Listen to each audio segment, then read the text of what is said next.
Buenos días. Tengan todos, vamos a comenzar. Aquí tenemos nuevamente nuestra amiga la retina, aunque sabemos que la retina está en el fondo, es invertida y aquí tenemos la capa limitante interna. Aquí tenemos esta pequeña franja oscura, es la capa de fotorreceptores. Luego tenemos ah, tenemos la capa ganglionar, esta que está un poquito más tenue de color. Luego tenemos la capa, perdón, que hay unos despliegue aquí de petardos, de morteros. Em, la capa, decíamos la capa retiniana, la capa ganglionar, que sería la interna. Después está la capa plexiforme interna. Luego está la capa nuclear interna. Luego está la capa ganglionar eh, externa. Luego está esta que está aquí, la más oscura de todas, es la capa nuclear externa, que es la número 7. Esta es la membrana limitante externa. Luego está el estrato de fotorreceptores, que está dividido en la capa mioide, la capa elipsoide, que a veces se me ha olvidado. Luego está el estrato pigmentario. Esto lo digo porque vamos adelante. Y aquí tenemos todas las capas, ¿verdad? La capa, la membrana limitante interna, la capa de fotorreceptores, la capa ganglionar, ¿verdad? La plexiforme interna, estas son internas, ¿verdad? Luego está esta, que es la capa nuclear interna, la capa plexiforme. La capa pexiforme la capa, perdón, esta que está aquí, la capa nuclear externa. La más gruesa de todas es la capa nuclear externa, la membrana limitante externa, ya no son internas, no que son externas. Este es el estrato de fotorreceptores que tiene su división, ¿verdad? Las células mioides, las células elipsoides. Este es el estrato de Berghoff, esta pequeña línea que está aquí. Y luego este es el estrato pigmentario, donde se encuentra a su vez esta pequeña franjita, es el estrato apical del estrato pigmentario de la capa 10. Un momento.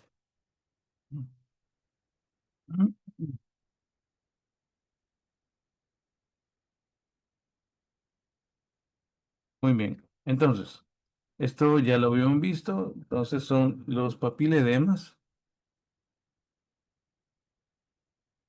Y luego nos quedamos en esta región donde estamos analizando todas las capas. Entonces, el tamaño de las capas depende de los radianes.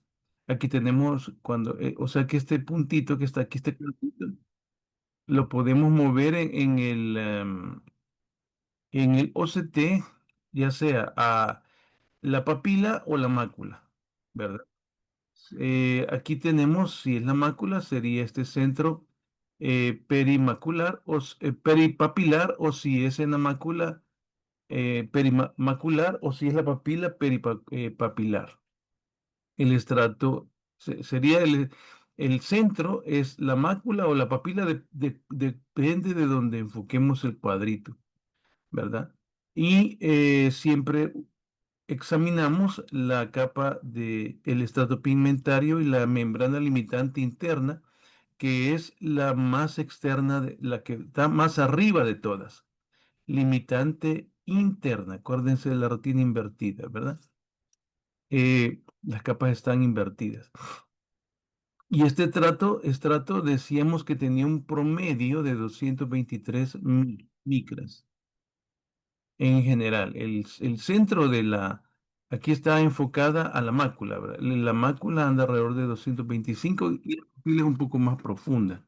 Entonces, la forma de medirlo es midiendo.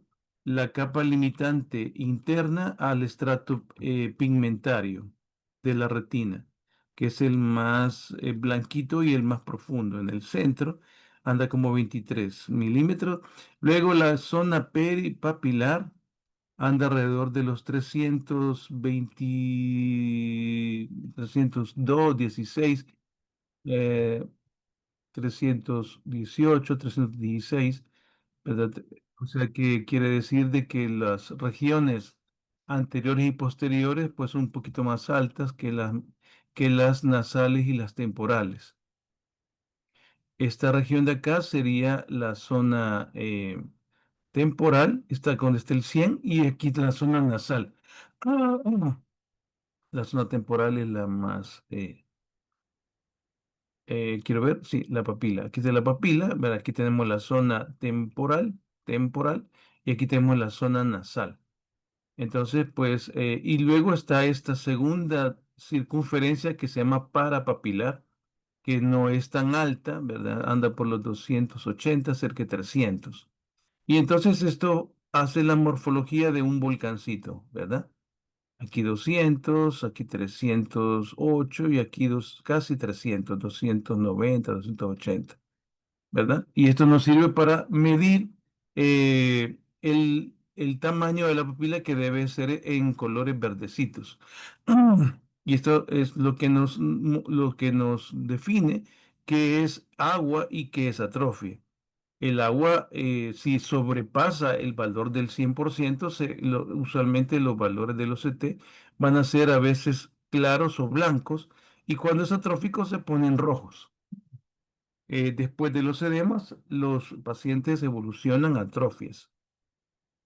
Y de esa manera tenemos ya calculado las características de la retina, que nos va a servir también para el análisis más exacto del síndrome de hipertensión intracraneal. ¿Hasta aquí alguna duda, amigos? ¿Hola? ¿Me oyen? Creo que yo he bloqueado. Vamos a ver. Sí se oye, doctor. Correcto. Muy bien, gracias, gracias, muy amable. Gracias. Perfecto. Entonces, con todo esto, nos hemos quedado por acá, donde aquí teníamos este texto que voy a revisar acá, que es lo que habíamos. Voy a quitar estos flotantes. Muy bien. Aquí tenemos esta figura que vimos la última reunión, donde tenemos un paciente que está presentando este OCT, ¿verdad? Aquí tenemos una medición del tamaño del OCT, que está enfocado no en la mácula, que es el sitio de máxima visión, sino que en la papila, para ver el nervio óptico. Y entonces aquí tenemos el engrosamiento neuroteniano. Aquí tenemos el engrosamiento neuroretiniano. Y entonces, este sería el verde es el normal, el amarillo sería el grosor peligroso y el rojo el grosor de la atrofia. La línea continua sería el ojo derecho y la discontinua el ojo izquierdo. Y aquí tenemos la suma de los dos y vemos cómo sobrepasa en todos sus aspectos, porque aquí tenemos el lado temporal, aquí tenemos el borde superior, el borde nasal, el borde inferior y el borde temporal. O sea que esta región de acá es la parte temporal, sería esta parte de acá, el borde superior, el que se encuentra aquí, el inferior aquí, y aquí está ah, el, em, el nasal. Y aquí nuevamente volvemos a examinar el borde temporal, ¿verdad? O sea que de aquí para acá es esta es una réplica, básicamente. Entonces, este es el grosor. El grosor está medido, como ya les dije, entre la membrana limitante interna y el estrato 10, que es el estrato el estrato pigmentario de la retina. Entonces, vean que el volumen está aumentado. El average, entonces aquí vamos a medir la capa 2, el estrato el estrato de las células retinianas, que es la capa 2. Acuérdense, después de la capa limitante interna sigue el estrato de las células retinianas. Entonces, las células retinianas son las que están viendo cuánto asimétrica es. Y aquí vemos que nos reportan una simetría. Este promedio del engrosamiento de las células retinianas nos están dando acá en el ojo derecho y en el ojo izquierdo, ojo siniestro. Miren que habíamos dicho 225 tiene 330, 333. Estos valores son aumentados, deben de ser 225 más o menos, por ahí. Eso nos dice que este paciente tiene edema de retina y tiene una pequeña simetría del derecho más edematizado que el izquierdo. Esto lo habíamos comentado de que nunca los papiledemas son bien simétricos. Siempre hay uno que predomina más que otro. Hay un extremo en algunos tumores donde el papiledema solo se observa en un solo ojo. Y aquí tenemos la cuantificación de la capa de celular retiniana peripapilar, la tomografía con coherencia óptica y el análisis de las células ganglionares que se encuentran acá. Las células ganglionares eh, mm, es la capa 3, ¿verdad? Es la capa 3. La primera es la limitante interna, después el estrato retiniano, de células retinianas, después el 3. Acuérdense de aquel acrónimo que les puse, mujeres finas ganan placer nunca, pleno nunca, más no pleno. Nunca, nunca mm, pleno, más no siempre, más no pleno, algo así había puesto. ¿Verdad? Pero lo que es mujeres finas ganan. Aquí la G que está acá es la capa 3 es las células ganglionares, que está conformada por células nerviosas horizontales y células bipolares. La capa nuclear interna está formada más por amácrinas, que son estructuras retinianas que sirven para que vehiculen el estrato de fotorreceptores que dijimos que son dos, ¿verdad? Los conos y los bastones. Eh, los bastones sirven para detección de blanco y negro y los conos son para la detección del color, ¿verdad? Vamos a ver eso porque el color es uno de los atributos que se pierde más tardíamente en la hipertensión intracraneana. Entonces, aquí tenemos esto, ¿verdad? Y lo que nos dicen las lecturas es que el blanco está demasiado grueso, ¿verdad? El verde es normal, ¿verdad? Entre el 5,95 y el amarillo es casi delgado. Cuando se va haciendo más rojo, significa que se va haciendo más atrófico, ¿verdad? El rojo es lo más delgado y es alerta, ¿verdad? Cuando vemos un OCT en color rojo, nos está diciendo de que ahí hay atrofia. Entonces, los CT muestra la capa de fibras retinianas peripapilares. Peripapilares se acuerdan del círculo concéntrico, o sea que aquí estamos viendo la zona papilar y la zona peripapilar. La parapapilar no está puesta acá, lo cual quiere decir que el cuadrito pues está más concéntrico, solamente hay dos círculos, vean ustedes acá. Por lo tanto, pues estamos viendo solamente la zona peripapilar. Entonces aquí vemos como el OCT nos está indicando que hay un papiledema de Friesen, ¿verdad? Grado 2, 3 y 4. Acuérdense que el Friesen es aquella clasificación de edema que nos ve el centro en la región peripapilaria, que es la pérdida del círculo C, ¿verdad? Que puede ser retiniano, perdón, puede ser nasal o temporal. Cuando se completa el círculo del papiledema es ya grado 2. Cuando ya las arterias que están en el borde se pierden la continuidad, es grado 3. Se afecta la célula, las arterias que están en la placa, en el zona del disco, es grado 4. Y cuando se pierde todo es grado 5 de Friesen. Entonces aquí nos dice, ¿verdad? El texto que está acá, que el grado 3 y 4 pues el que estamos viendo en este paciente. Aquí el texto, ¿verdad? Ya nos dice que hay un papiledema am, que está, que todavía el OCT, fíjense, todavía el OCT no se mira tan mal en este momento, ¿verdad?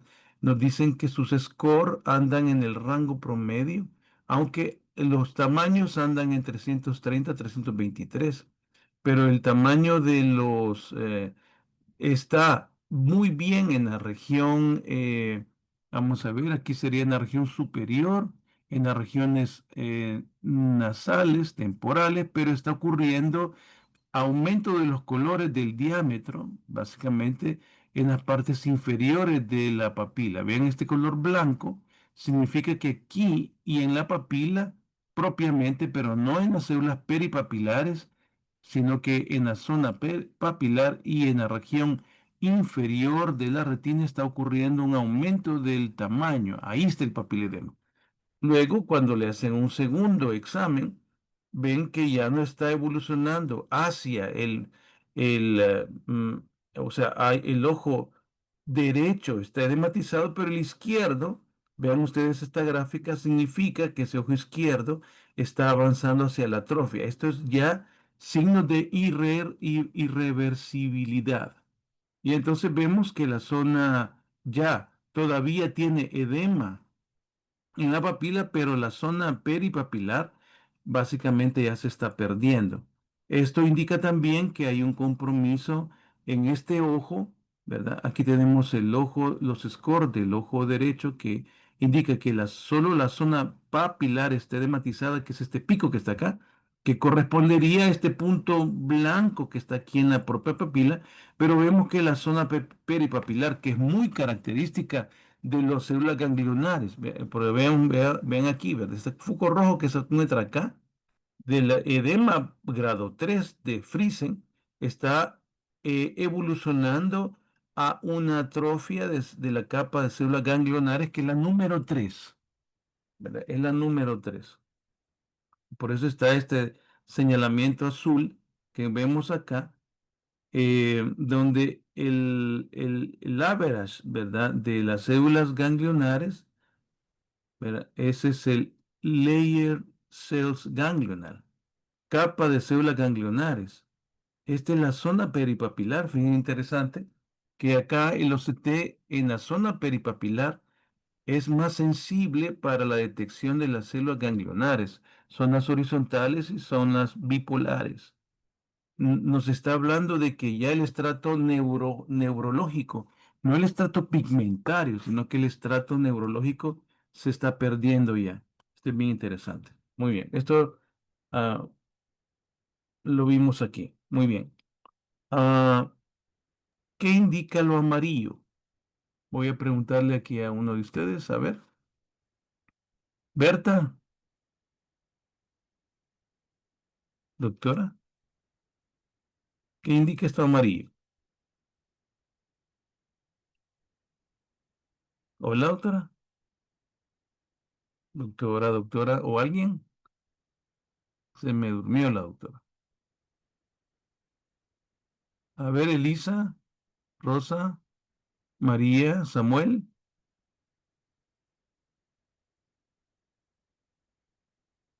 hola, El adelgazamiento. adelgazamiento, muy bien. ¿Y por qué está en este circulito?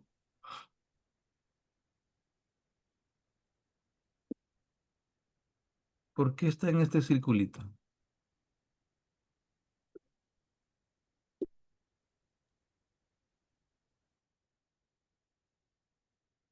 75 y 71. ¿Por qué está en este círculo? ¿Por qué no es simétrico?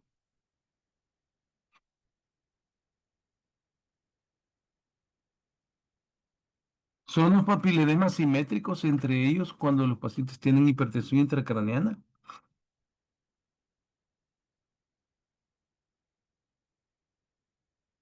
¿Sí o no? Cuando ven un papiledema debe ser igual al otro. Ojo. No necesariamente. No necesariamente, ¿verdad? Aquí vemos la simetría. ¿Qué ojo está más afectado? ¿El ojo derecho o el ojo izquierdo?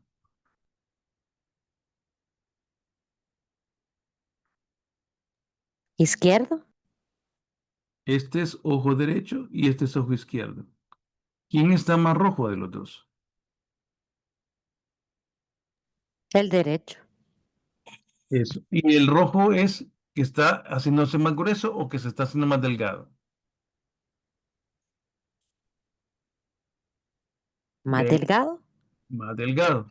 Es decir, que el ojo derecho, este amarillo, es diferente al mismo lado, la misma zona, ¿verdad? Esta es la zona nasal del ojo izquierdo y esta es la zona nasal del ojo derecho. ¿Por qué son diferentes? Este tiene 71, este tiene 75. Este tiene 68, este tiene 71. ¿Cuál es cuál es el mejor, el peor de los dos?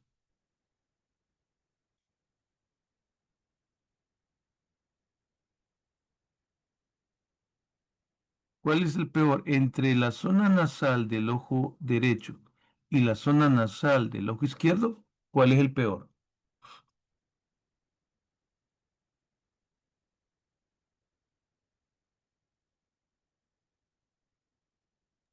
El derecho. El derecho, correcto, muy bien. Este es adelgazamiento, pero vean que tiene más adelgazamiento en el ojo derecho. Es decir, que el ojo derecho está poniéndose más rojo. ¿Y por qué el centro no? ¿Por qué el centro es blanco? Porque hay edema. Ahí tiene edema, correcto, muy bien. El bultito, en vez de tener la excavación central donde vemos eh, el cono de la excavación, en vez de estar deprimido, está protruido. Y aquí lo vemos, ¿verdad? El centro de la zona papilar está en el ojo derecho protruido. Y todavía el ojo izquierdo tiene protruido esa zona. Muy bien. ¿Cuál de los dos circulitos de estos dos examina las células retinianas, las células ganglionares? ¿El círculo externo o el círculo interno?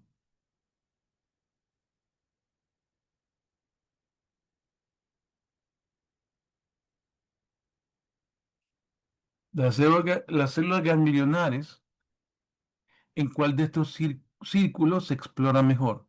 ¿En este círculo externo, que se llama peripapilar, o en el círculo interno, que se llama papilar? ¿En cuál se examina mejor?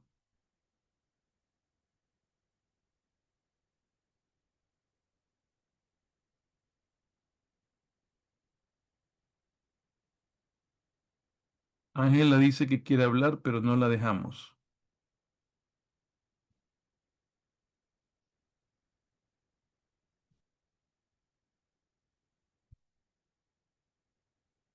Hola, ahí estás hablando, pero no te oímos.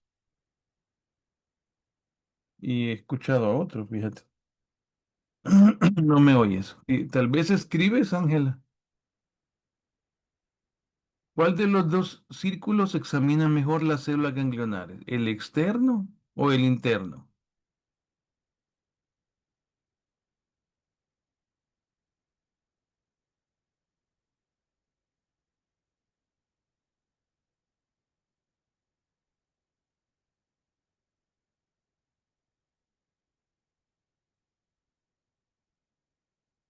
¿El externo o el interno, amigos?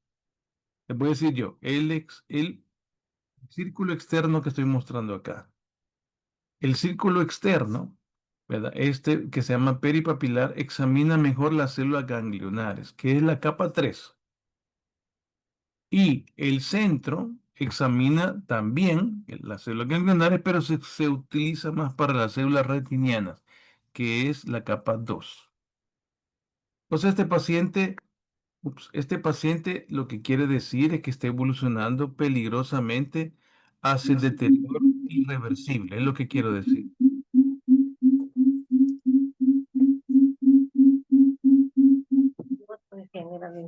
Hoy sí te escucho, hoy sí te escucho.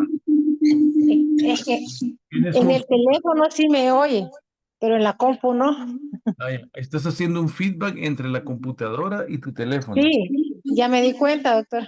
Hay que bajarle al uno de ellos, creo que al de la compu tal vez. Entonces, ¿qué Vale, significa esto? Que ahorita. este paciente está peor, ¿verdad? Está peor. Debemos de hacer algo. Si está bajo tratamiento médico, entonces, y se lo está cumpliendo bien, y se está tomando las medicinas, que ya me darán ustedes cuáles son las medicinas que impiden la absorción de líquido cefalorraquídeo, ¿verdad? Entonces, y está todavía con síntomas y está empeorando, entonces llegó el momento de intervenir de forma invasiva, que puede ser que hagamos una punción lumbar inmediata para bajarle esa presión y sacarle ese exceso de líquido. Ese mecanismo le ayudará un par de 3, 4, 5 días, una semana. ¿Verdad? Y está advirtiendo que ese paciente necesita un tratamiento a nervio óptico. Fenestrarle la criba, fenestrarle, es decir, hacer una fenestración en el nervio óptico, que es hacer unos pequeños orificios en la fenestra ósea del nervio, de la parte ósea donde está el nervio óptico, para permitir que salga el líquido. Si no mejora de esa manera, entonces a veces utiliza maniobras más extraordinarias y más complicadas, como por ejemplo una derivación lumboperitoneal que no, a veces, o ventrículo peritoneal, que poner una válvula. Eso ya es extremo, ¿eh? Y a veces tienen hasta el 3, 4% de pacientes tienen morbilidad por ese procedimiento. Así es que es un tema que hay que tener mucha cautela para elegirlo. Bien, vamos a ir aquí. Entonces, ahora, estas fibras peripapilares que son, ahora vamos a ver que son del círculo, del primer círculo, ¿verdad? Se ha descubierto que están examinadas a través del OCT, ¿verdad? Y se cuantifican mejor, ¿verdad? Mejor que la clasificación clínica. Dan una escala muy precisa, porque tenemos ahí una manera de poder medirlo cuantitativamente. Esta escala de Friesen es buena, pero como es subjetiva, el método del OCT es mejor porque ve el volumen. Y cuando examinamos la cabeza del nervio, que es la zona papilar, examinamos también las células retinianas, el estrato 2, las células ganglionares, el estrato 3. Entonces, esto nos permite valorar mejor y determinar la medición, ¿verdad?, del edema o atrofia. Lo blanco es edema y lo rojito o amarillo es atrofia. Y entonces podemos darle seguimiento y correlacionar qué tratamiento debe de hacerse. Entonces, el OCT es un método, es un enfoque, como dice aquí, es una valoración cuantitativa, automatizada, ¿verdad? Que no depende de nosotros, sino que ya es la máquina la que nos dice cómo va la evolución, ¿verdad? Este va a ser el futuro entonces, casi de medir la presión, la presión intracerebral. ¿Verdad? Se correlaciona bien con la PIC, con la presión intracerebral. Eso hay bastante trabajos ahora. Ahora que estuvimos en el Congreso en marzo de este año, vi como ya había OCT en la emergencia. Y esto ya es inclusive el dominio de algunos centros en Estados Unidos de emergencias. Es como tomar un electrocardiograma. Entonces, el OCT nos da una nueva evidencia. Esto que estoy hablando ahorita no es de todos los días, es decir, no es en esta aplicación, pero vean cómo va creciendo para el 2025 el tema de la medición intracraneal, que es la medición de las dos zonas peripapilares y papilares del nervio óptico que nos dan una cuantificación del espesor de las capas nerviosas, especialmente la capa 2, que es la células retinianas, y el estrato 3, las células ganglionares, peripapilares, que se ven mejor en estas dos regiones, ¿verdad? Entonces, con esto tenemos una evaluación muy exacta del estado, ¿verdad? Esto nos va a predecir la discapacidad causada por el edema. Saben que estamos hablando de hipertensión intracraniana idiopática, lo que antes le decíamos benigna, ya no sé, era lo que antes le decíamos el pseudotumor cerebri, ¿verdad? Entonces, su máxima discapacidad, la máximo riesgo es la ceguera, irreversible. Entonces, medir estas dos capas, las células ganglionares peripapilares y las células retinianas, es el objetivo de evitar la pérdida de las capas. Aquí tenemos la ganglion fiber layer y la retinal fiber layer.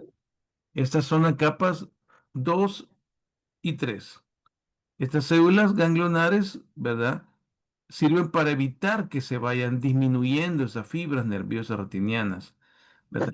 Con eso tenemos nuevamente, como les estoy mencionando, una medición exacta, ¿verdad? Y evitar la ceguera del estrato peripapilar. Muy bien, entonces con esto podemos monitorizar muy bien el edema y no solo depender del fondo de ojo, ¿verdad? Porque a veces pues uno puede variar entre un mismo observador, solo la medición de por vía oftalmoscopía. Ahora podemos tomar fotos, yo creo que les dije, ¿verdad? Que podemos tener ahora adaptado al oftalmoscopio Panoptic y con el teléfono bajar una aplicación y medir y tomarle una foto para envío de un colega oftalmólogo. No sé si ustedes se acuerdan de eso. ¿Quieren volver a ver eso o ya no? ¿Hola? Sí, doctor. Bueno, entonces nos quedamos aquí, aquí. Este es la 110.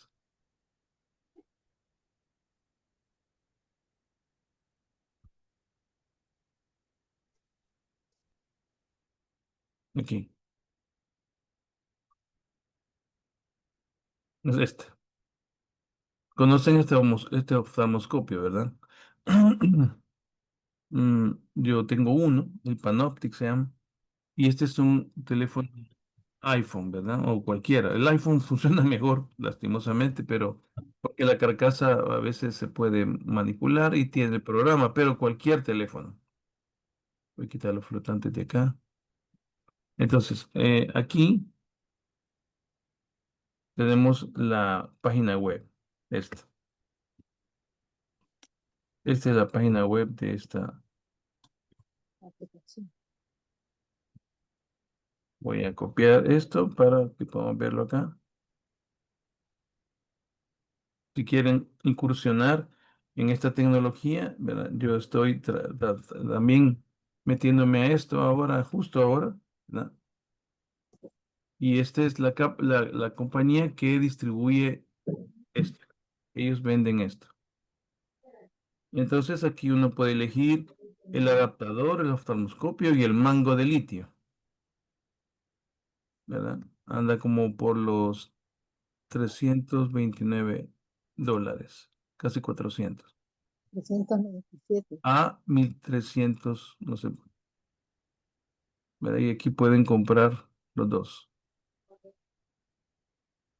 El programa se descarga, ¿verdad? Y permite tomar foto.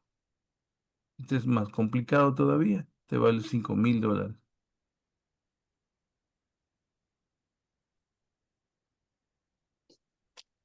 Pero estamos viendo solamente el adaptador.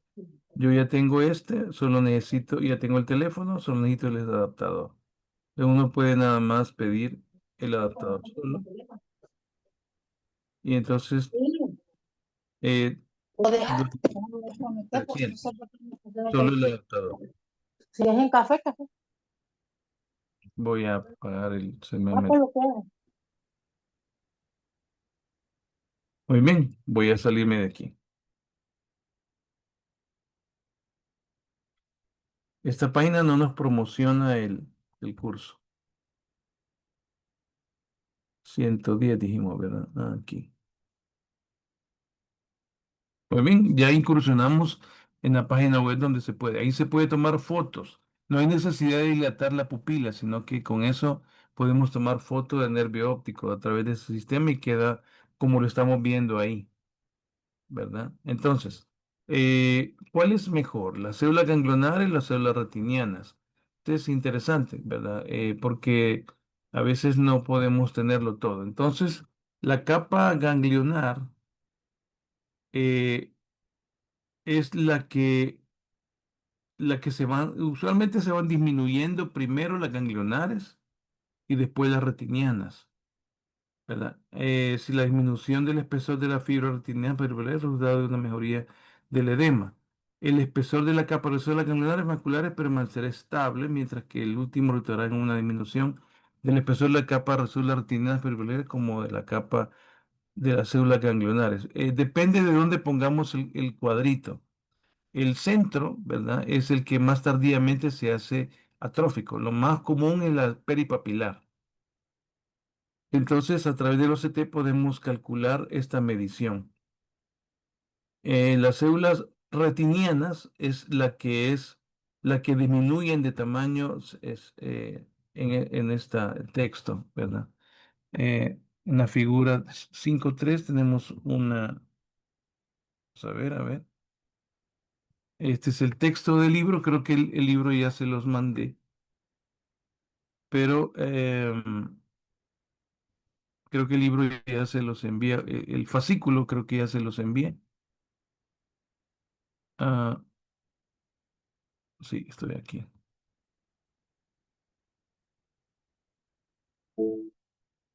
Y vamos a ingresar aquí.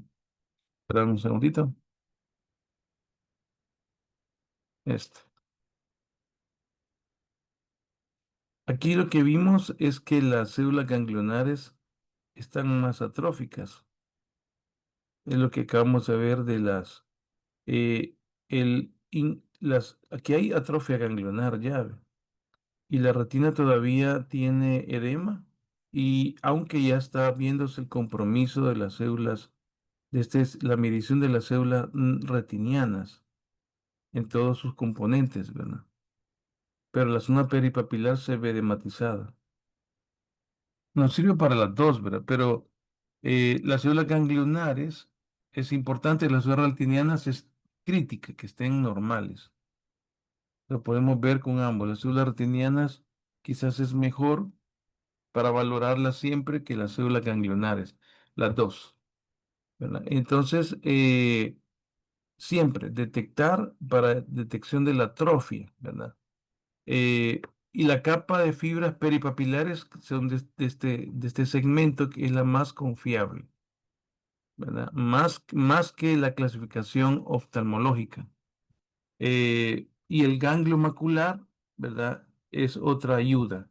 Eh, Yo envío mis OCT y yo le pido al doctor pues que me dé una interpretación siempre, al oftalmólogo. Los oftalmólogos actualmente en el país no están dando una lectura del OCT, sino que dan los datos crudos. Y eso pues, por eso es que hay que ir aprendiendo porque no siempre pues nos dan una lectura. Muy bien, vamos a pasar ahora del OCT y vamos a ir a los campos visuales. ¿Y En por qué los oftalmólogos nos mandan la lectura exacta? Pues sí, porque si uno se los manda es por eso. No es un servicio actualmente, fíjate Ángela, que Ah, ellos estén realizando como los radiólogos, porque los radiólogos se han especializado en dar lecturas. Los oftalmólogos están especializados para ver sus pacientes y ellos no hay gente lectora de OCT actualmente en el país. O sea, está el servicio de OCT, pero cada máquina de OCT, llega el oftalmólogo con su paciente, él le realiza el OCT y él le da la lectura y como esa especialidad no está diseñada para reportes, así como los radiólogos están especificados, los radiólogos no son clínicos, Solo llegan a leer placas, Ujú. ¿verdad? En cambio, los oftalmólogos son clínicos. Y Ujú. ellos pues no van a dar, no es, bueno, aquí en el país, no están dando lectura porque su enfoque es el paciente y cirugía. Los oftalmólogos se enfatizan bastante en procesos quirúrgicos también. Entonces, básicamente la lectura de estos estudios, muy poquitos oftalmólogos lo están y solo te ponen normal o anormal.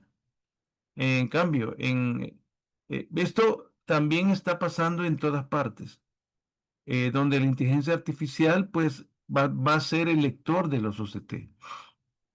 Tú le pones el resultado del OCT a ChatGPT y él te dice lo mismo que estamos hablando acá, ¿verdad? Pero es los mismos datos, 222, 310, 290 de los campos, de los segmentos papilares, peripapilares y los parapapilares, lo mismo que estamos hablando aquí. Entonces, yo creo que en el mundo la gente está avanzando hacia que le pones la lectura de una foto al ChatGPT y él te está diciendo qué es. Sin embargo, yo más bien pretendo que tengamos nosotros el criterio, ¿verdad? Aquí pues está ocurriendo esto, pero ahora me fijo que está en todas partes. Para discriminar si la inteligencia artificial te está engañando, uno tiene que tener criterio también, porque si no, pues nos va a pasar que le vamos a poner todas las preguntas al chat o a cualquier otra inteligencia artificial y vamos a creer lo que dice y puede ser que esté equivocado. Hace unos días, aquí en el hospital, un colega llevó todas sus preguntas de un paciente ingresado únicamente por inteligencia artificial. Él es médico, pues, general, acaba de salir, es bien joven, y entonces está habituado al 100% con inteligencia artificial, y su chatbot es su amigo y compañero, y sin él no puede hacer nada. Entonces, el chat GPT lo llevó a que el paciente tenía meningitis, y no era meningitis, es un Guillain-Barré, lo tenemos ingresado ahí en cuidados intensivos por un manejo incorrecto a través del chatbot. O sea que uno tiene que tener criterio también, ¿verdad? Para poder diagnosticar. Así que por eso es que estoy promocionando este curso, ¿verdad? Para que ustedes puedan también tener criterio.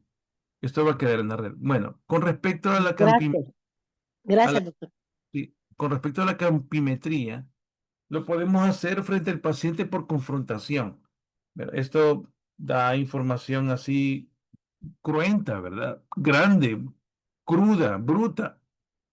Pero lo mejor es la campimetría cuantitativa. Tenemos tres sistemas. El de Humphrey, ¿verdad? El de Goldman y el de Octopus. El Octopus lleva los dos sistemas incluidos. El de Octopus es computarizada. Esta es el paciente agarra el mouse, ¿verdad? Y él se va llevando el puntito hasta donde él ve o no ve. Aquí no. Emite un pequeño fotón de luz. Esa luz tiene una intensidad que se mide en decibeles y tarda más o menos unos 7 minutos. Igual también está un poco más tardada. El Octopus tiene la habilidad de medir las dos. Y uno dice, ¿y si mide las dos, por qué no nos quedamos con este? Porque el mejor de todos es el Humphrey. ¿Y por qué si es mejor? Porque existen estos. Porque algunos pacientes tenemos de todo, ¿verdad? Que tienen algún tipo de problemas para detectar el fotón de luz y entonces prefieren ellos medirlo por su propia cuenta. Claro, el Octopus es más caro, ¿verdad? Y entonces, pues tú no va, y esta oferta de esta campimetría, pues será más cara que las otras. Pero la que nos vamos a enfocar ahora es en el Humphrey, que es el más estándar. Vamos a meternos ahora en este terreno. Entonces, como les dije la vez pasada, que la agudeza visual se mide primero, ¿verdad? debería estar a 6 metros, aunque podemos a veces usar este pequeño dispositivo, ¿verdad? Perdón, un pequeño dispositivo que tiene unos pequeños hoyitos ahí adentro.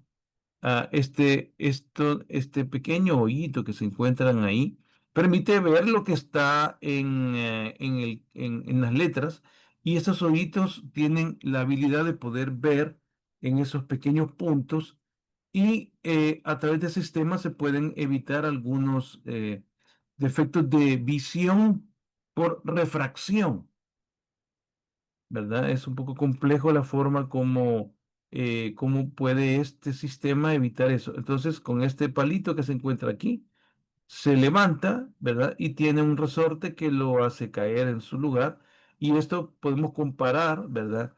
Y decir, mire, aquí lo miro, y cuando usted levanta y veo completamente normal, ya no lo miro regular. Eso indica de que el paciente tiene un vicio de refracción. Que los elementos de la refracción se pueden limitar a través de la visión, a través de estos pequeños puntitos que enfoca el campo visual en el puntito donde está enfocada la visión. En cambio, cuando levanto todo el campo y levanto este palito de aquí, esa pequeña cobertor, ¿no? Y lo levanto hacia arriba, entonces el paciente puede ver completamente, y ahí ya no ve lo mismo, sino ve lo distorsionado, porque tiene un problema con la córnea, con la convexidad, o puede tener un problema de los medios transmisores como los medios acuosos, el humor vítreo, o tal vez tiene un problema con el lente, tiene catarata o algo así. Entonces, con este método podemos ayudarnos. Entonces, eso se llama orificio estenopeico, esta cosita que está aquí, ¿verdad? Entonces, otra cosa es medir el color y la motilidad ocular, que ya vimos en cursos pasados, la motilidad ocular, arriba, abajo, derecha, izquierda, convergencia, ¿verdad? Mirar espontáneamente, mirar a través de una guía visual en todos los campos visuales, y luego el cover no cover que vimos en las clases pasadas. Ver el reflejo pupilar, ¿verdad? A luz y en campo oscuro, y examinar los campos visuales seriadamente es muy importante y útil también. Aunque el campo visual nos va a dar más tardía, resultados más tardíos, pero si no se puede obtener un OCT por el precio del OCT anda en promedio como por los $300. Y un campo visual pues anda en cientos, unos $100, 125, algo así. Y si tienen un amigo oftalmólogo, pues puede ser menos. Entonces, vamos a ver el de Humphrey, que es el que más utilizado. Le llaman estática porque el paciente no se va a mover nada de afuera para adentro, sino que la cámara nos permite ver unos puntos que se encienden, ¿verdad? Esos puntitos son muy chiquitos. Y entonces el campo visual tiene una cantidad de puntitos que dan señales, da uno solo, ¿verdad? Y entonces se vuelve a repetir en el mismo campo visual, y el paciente tiene que apretar el botoncito, ¿verdad? Cuando ve aquello. Entonces es automatizado. El paciente fija la mirada en el punto central, y ahí se proyectan estos puntitos. Entonces, la intensidad se mide en decibeles, así como que fuera sonido, pero se aplica por los fabricantes, pues decidieron ponerle ese nombre de decibel. Y entonces es muy estandarizada, ¿verdad? Tiene un tiempo, unos 7 minutos dura más o menos. Para esta prueba necesita la colaboración y la inteligencia de un paciente convencional. O sea que si el paciente tiene algún déficit cognitivo, o va apareciendo algún déficit cognitivo, pues tendrá alguna limitación, aunque el sistema nos dice cuál es el grado de errores que el paciente ha tenido de una prueba con otra. Vean, esto es bien interesante, porque si uno hace una campimetría, un paciente con hipertensión intracraniana, por ejemplo, y lo hacía bien en tal fecha. Y luego vemos que va presentando papiledema, no va mejorando. En la segunda campimetría puede ser que ya haya mayor cantidad de errores. Esto podría traducir no solamente que el paciente va empeorando, pero también puede identificar deterioro cognitivo. O sea que está ocurriendo un problema de inatención, ¿verdad? Eso indica que hay algo en las hipertensiones intracranianas que afecta obviamente las neuronas, ¿verdad? Más que todo, curiosamente, las neuronas de la atención, que son las de los lóbulos temporales. La atención, por curioso que parezca, pues no son células frontales, sino que son células temporales. Las células temporales están involucradas en la memoria. Por eso tenemos que tener atención para memorizar. Si una persona está pues con hipertensión intracraniana, tendrá una reducción de la tensión y a veces se puede ver en algunos datos de la tomografía computerizada. Este es el octopus. El octopus es comparte los dos mecanismos, tanto la fija, donde aparecen en unos puntitos del campo visual la lucita, o el paciente agarra el mouse o agarra una especie de palanquita y él va moviendo el cursor y dice, hasta aquí veo, hasta aquí veo, hasta aquí veo, hasta aquí veo. Ese es la otra campimetría que es el Goldman, ¿verdad? Donde el paciente puede agarrar el comando, ¿verdad? Esta tiene las dos variedades.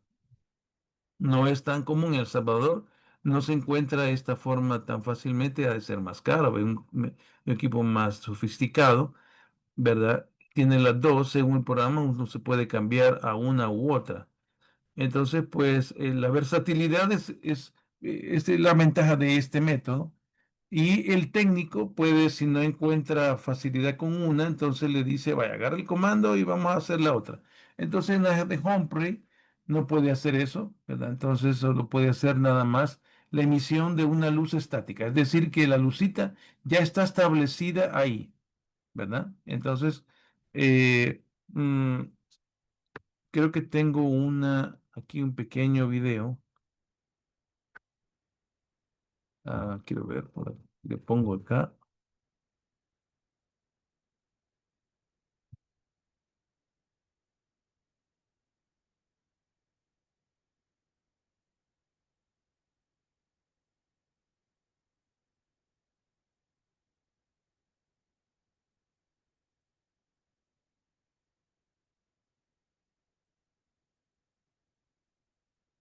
Y aquí quiero ver dónde está eso, creo.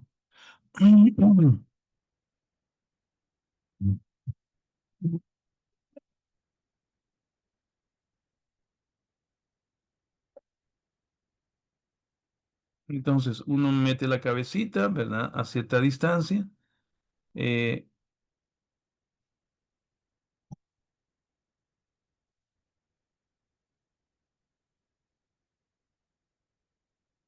entonces, el paciente mete la cabecita aquí ponga su frente, y entonces está una cámara que es cóncava. Y como la cuchara, ¿verdad? La parte honda de la cuchara es la parte cóncava, ¿no? Y ahí hay unos puntos que no van a cambiar de lado. Entonces, ahí mete la cabeza, ¿verdad? Así como están ahí.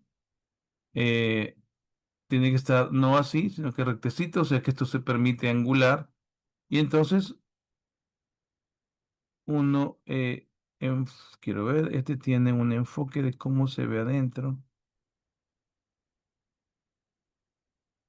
Aquí. Entonces. Aquí. Entonces, supóngase que la cámara tiene unos puntitos y uno ve unos pequeños orificios. Sería como ver solo esto en la cámara. Y entonces, aquí, en estos puntitos que están aquí, se iluminan. Aparecen unos cada 2, 3 segundos. Y van pasando aleatoriamente y uno con el control va apretando donde mira. Entonces vuelvo a pasar por aquí. Aquí es el punto ciego, que es aquí está la papila y no debe de ver nada. Y aquí está la mácula, que es la zona temporal donde va a haber más, ¿verdad? Entonces están iluminándose aleatoriamente. Y esta es la cantidad de veces que he detectado. Eso es lo que quería enseñarles. Vamos a regresar aquí. Muy bien, este es el de Goldman, que es el paciente, está ahí, ¿verdad? Y parece más sencillo. Este es el técnico, necesita más entrenamiento el técnico. Y entonces el paciente manipula, él manipula con su nivel, con su manguito, ¿verdad? O con una mouse. Y entonces se adapta este método al paciente, porque él decide y él va moviendo eh, a, este, el mouse de acuerdo a lo que él ve. El problema que tiene de Goldman es que es bien difícil compararlo el mismo estudio con el siguiente estudio, porque al depender del paciente, el paciente puede decir que miraba y en el siguiente que no miraba, ¿verdad? Aunque lo hace personalmente, pero como no es sistemático exactamente en el mismo punto, tiene problemas de medición. Entonces, la campimetría es útil en el 73% de pacientes en los ensayos clínicos, ¿verdad? Mide bastante bien las anormalidades, aunque muy tardías. O sea, mide pero es útil, ¿verdad? En el punto ciego. Ya vamos, no lo voy a pasar ahí, sino que vamos a ver. El procedimiento es este, ¿verdad? Poca luz, como dije, y entonces el paciente tiene que detectar en qué punto aparece este pequeño chispazo, ¿verdad? Como un pequeño relampaguito o flash, ¿verdad? Entonces él lo va marcando y la computarizadamente ya está el sistema diseñado para que siempre sea de la misma manera en cada vez. Eso es la ventaja con el de Goldman. Entonces, siempre se pierden algunos, ¿verdad? Pero no se tarda más de 7, 8 minutos lo máximo, o 7 minutos, casi siempre, ¿verdad? Sí, entonces aquí valoramos lo siguiente, esto lo quiero resaltar. Al terminar la prueba, el software presenta un mapa de sensibilidad de los puntos explorados del campo visual, pero también ajusta un análisis, como el paciente ha realizado la prueba. Vamos a detectar los falsos negativos, los falsos positivos y las pérdidas porque no fijó la mirada bien. Eh, Entonces, los falsos positivos serían que no hubo emisión de luz, pero el paciente apretó el botoncito como si fuese luz. Ese sería un falso positivo. El falso negativo es que hubo luz, pero el paciente no lo marcó. Aquí tenemos la campimetría, quiero ver, sí, aquí vamos a ir viendo paso por paso. Esta es la cartilla normal de una campimetría de Humphrey, ¿verdad? Y aquí tenemos pues la presentación la presentación de los puntos, ¿verdad? Vamos a siempre ver dos representaciones de expresión de estos puntos, ¿verdad? Y este sería el visual, que usualmente uno se va directamente a esto y está habituado a ver más o menos esto. Mientras más oscuro es, significa que ahí el paciente mm, en ese punto de la campimetría hubo exposición de luz, pero el paciente no lo marcó. ¿Qué es lo que ocurre con el punto ciego? Usualmente está en este nivel, ¿verdad? Eh, Esta línea, estas 30 que está acá, son puntos de los fabricantes. Para mí sería, mejor hubiera puesto cero, ¿verdad? Pero para los editores de las campimetrías, entonces ellos pues decidieron este número. Pero se encuentra siempre el punto ciego por este punto. Sería 1, 2, 3. Sería más o menos entre el 2.5, perdón, 1.5 a 2. Por aquí está el punto ciego, abajo del meridiano. Bien, entonces, el fondo de luminiscencia se mide en esta unidad lux, de 31.5.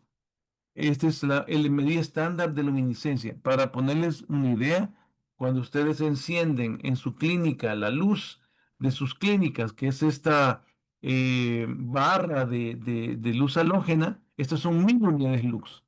Y ahí solo se ocupan 31. Sería como un foquito de esos de antiguos, son de color blanco, son generalmente, ¿verdad? O sea que es un pequeño destello de luz comparado con la luz de estos, de los halógenos, ¿verdad? Que serían 1000, tiene 31, o sea, bien pequeñito. Entonces, esto es lo que da el fondo de luminiscencia de este patrón. Este fondo de luminiscencia, ¿verdad? Quiero ver, había puesto por acá aquí una pequeña designación. Aquí dice eh, 30 menos 2. Ahorita lo vamos a ver viendo una por una. Quiero ver 30 menos 2. Ya había visto por aquí qué significaba 30 menos 2. En este momento no me acuerdo. Pero vamos a ir viendo punto por punto. Me voy a saltarse 30 menos 2. Por allá más adelante está el significado de 30 menos 2. Entonces, esta es la fijación que está colocado en el centro y esto va a detectar el punto ciego. Aquí dice mancha ciega. La fijación está en el punto central, las pérdidas de fijación, los errores falsos positivos, 4%, errores falsos negativos, un tiempo de 4 minutos. Este aparato tiene la habilidad de medir cuánto tarda en realizar la prueba. Esto es importante porque el deterioro cognitivo en los pacientes con hipertensión va aumentando el tiempo de ejecución. Aquí tenemos unos datos, por ejemplo, em, que yo he puesto acá. Aquí está estrategia CitaFast. CitaFast es este algoritmo sueco de umbral integrativo. Ese es el nombre del diseñador. Y FAST, pues la versión rápida, que es de 7 minutos aproximadamente, ¿verdad? Para medir el umbral. Eh, y aquí ese es el método que usa y le está diseñado para evitar, porque este tipo de exámenes suele tener en campimetría una fatiga. No sé si alguna vez han hecho este test ustedes o si alguna vez han hecho esta prueba de ver algo fijamente. Van a observar que después de unos 10 minutos de ver algo fijamente, el cerebro tiende a producir una fatiga que pierde interés o pierde detección después de de una fijación continua en un solo punto. Experimenta fatiga. Así que se ha considerado de que 7 minutos aproximadamente es el tiempo que debería de hacerse. Aquí hay otra frase aquí, el PDC, que es la posición del punto de prueba. Por aquí está esa palabra. P, PDC está por aquí en un punto. Quiero ver. PDC, este que está aquí es PDC, es la posición del punto. El DX es la desviación significativa y el estándar. Y X no se detectó un valor anómalo o que es un parámetro no activado, ¿verdad? O sea, esto quiere decir que no tiene detecciones anómalas. Eso significa este DC. Amigos, son las 8:05 y me tengo que retirar. Esto, quiero preguntarle, ¿esto es algo que quieren seguir en esto o ya no? Está muy interesante, doctor. Le agradecemos mucho, pero yo siento que a mí, por lo menos para mi nivel, por conocimiento personal, bueno, pero sí, a veces me quedo ahí atrasadita. Muy bien. Entonces, que si quieren, les enseño lo que está adelante. La verdad, Es- doctor, que el tema De está muy acuerdo. bueno, muy interesante. A mí me sirve bastante. Sí, es complicado porque hay cosas que solo usted las maneja, pero ese es el aprendizaje. A mí me parece bien. Y también nos sirve, doctor, por lo que usted dice, de que mucha gente hace cosas de las que no tiene experiencia y uno puede detectar cuándo se está manejando bien un paciente y cuándo no. Nos sirve para los pacientes que referimos o para nuestros familiares o para nosotros mismos. En ese sentido, También. excelente, doctor. El objetivo es que ustedes vean esto, por ejemplo. con todo este contenido que llevaba, ustedes pueden ver esto y decir, ay, esto está malo, porque vean el valor de la P que tiene, de entender el valor de la P, qué significan estos numeritos, por qué está resaltado este valor. ¿Verdad? En una campimetría donde no van a tener interpretación. Yo cuando hacía medicina interna en el seguro, ahora pues hago medicina interna, pero está implícita dentro de mis pacientes neurológicos. Pero cuando hay pues manejo ya, se lo envío pues al internista que puro, ¿verdad? O se lo dejo al colega que lo tiene. Pero todavía aquí en mi clínica me vienen las campimetrías así, ¿verdad? Así como está aquí. Entonces, antes tenía que ir a oftalmólogo, cuando estaba en el seguro, me acuerdo cuando estaba haciendo residencia, y pues no sabía qué era. Y como mis amigos oftalmólogos estaban a la par, pues yo tenía esa ventaja de, mira, y esto como lo ves, ¿verdad? Poco a poco uno va enterándose, pero en neurología, por ejemplo, una eminopsia homónima al- a derecha o cuadrantanopsia es bien fácil, porque lo negro es que no ven y pues ambos ojos tienen el mismo hallazgo. Pero estos son un poco más complejos, porque como ya les dije, el papiledema no es simétrico en ambos ojos. Uno puede tener este hallazgo y el otro ojo no es lo mismo. ¿Y esto qué es? ¿Esto a qué obedece, verdad? Entonces, pues mi idea es llegar a poder diagnosticar algo como esto, porque en el curso está esta imagen, ¿verdad? Y ya casi terminamos, fíjese, no es muy largo. Después estaba esta imagen, creo que era esta, ¿ve? Y ver qué es lo que le pasa, ¿verdad? A un paciente. Entonces, Yo pues la imagen pues prioritaria era llegar aquí.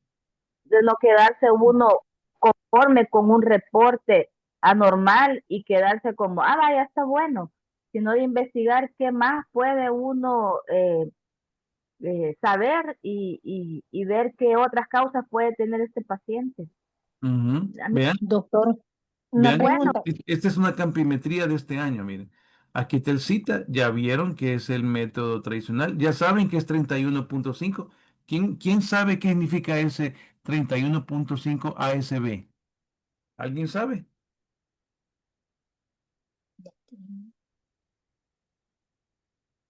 Background, 31.5 ASB, ¿qué será eso? Entonces ustedes pueden regresar a la clase esta y acordarse, ¿verdad? De que 31.5 era el nivel de fluorescencia. Acordarse aquí en el propio video que les dije que cuando encienden la luz tienen 1000 unidades lux. Aquí tienen 31. Es la forma claroscura, o sea, la luz que emite la pantalla.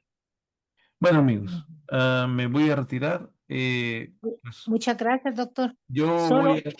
¿Sí? no sé si puedo hacer una pregunta. Me llama la Sí, atención que claro. siempre usted dice y se ve que en los pacientes no siempre el papiledema es simétrico, ¿verdad? ¿Por qué se da ese fenómeno? Yo creo que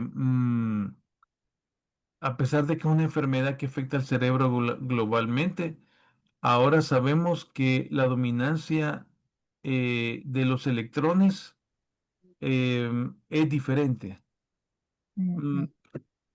Fíjate que tus manos, por ejemplo, no son iguales, aunque tus manos se parecen, pero Sí, los nervios, los músculos de tu brazo no son iguales.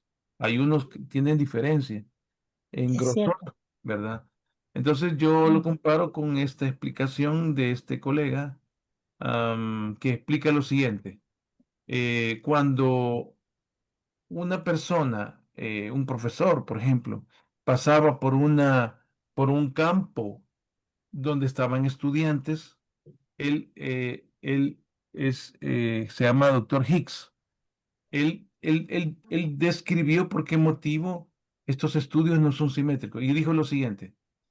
Cuando va un profesor por el campo de alumnos, todos los estudiantes se acercan a él para hacerle preguntas. Entonces, el tiempo que tarda de pasar ese profesor desde el borde de su carro hasta la sala de la clase, va a tardar más, porque hay un montón de alumnos que le hacen preguntas. Eso se debe a que su peso molecular es mayor. O sea, él ya tiene mayor peso molecular, solo por eso, porque se atrasa más en avanzar, a pesar de que tiene el mismo peso de otros y las mismas características humanas de otros.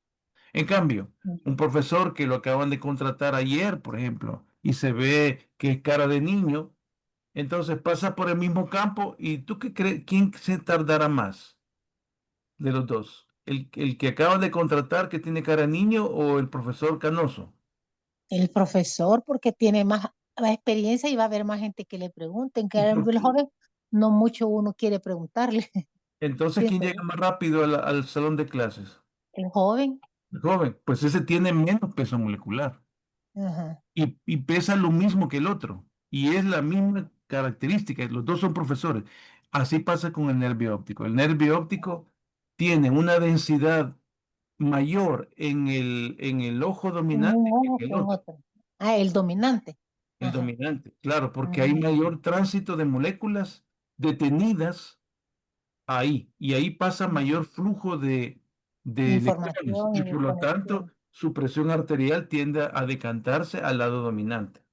Ajá, perfecto, doctor, gracias. Muy Muy bien. amable. Bueno, hasta Muchísimas gracias, pronto. doctor. Hasta luego, nos vemos. Hasta Esto va a luego. estar en la web mañana. Gracias, Gracias. buenos días. Hasta luego. Gracias, doctor. Muy amable. Nos vemos. Hasta luego. Gracias.